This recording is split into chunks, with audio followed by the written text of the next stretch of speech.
The Philippines is an archipelagic country comprising of 17,107 islands, located in Southeast Asia, with Manila as its capital city. The Philippines is the world's 12th most populous country, with a population of over 90 million as of 2008. In the first quarter of the same year, 11% of Filipinos are living abroad as migrant laborers. Only about 200 families of the 90 million belong to the upper class society. Ironically, social discrimination has been felt because of these discrepancies of wealth. Kaya hindi muna ng Pilipino, meron discrimination. Yung mga mayayaman, sabi nila class A daw sila. Okay, naroon tayo class A ngayon. Ako, middle class, class B. Yung mahihirap, class C, dadagdagan pa ngayon, may letter D na ngayon.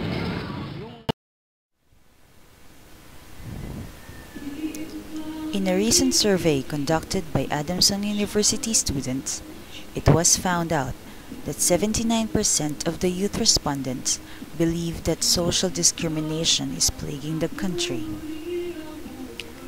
Most concerned people joined in rallies and demonstrations, hoping that their cries for help would be heard. Others continue leaving as if discrimination doesn't matter, while those greatly affected just sit down, trying to content themselves with other things.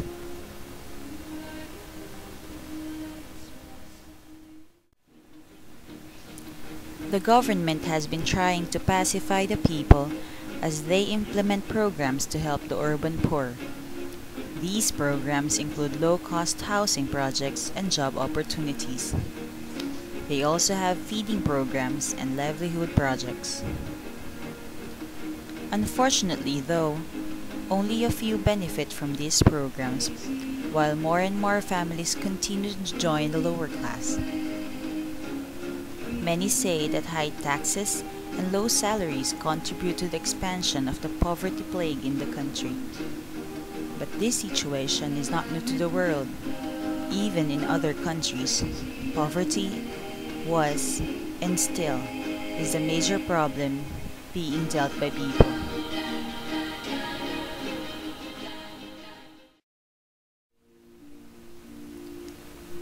17th century France was dominated by its kings, Henry IV, Louis XIII, and Louis XIV.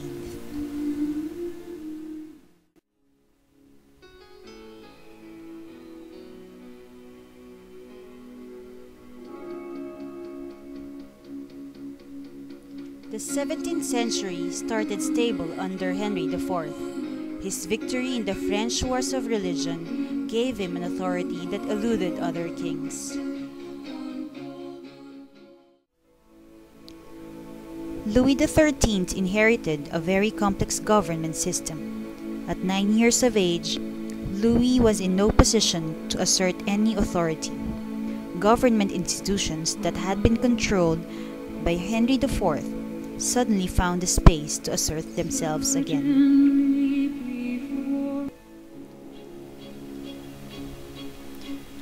Cardinal Richelieu dominated the history of France from 1624 to his death as Louis XIII's chief minister. Richelieu had huge ambitions to achieve far-reaching power. He attacked the Huguenots, nemesis of the Roman Catholics during their time, reformed the navy and the army, crushed any rebellions, and advanced royal absolutism.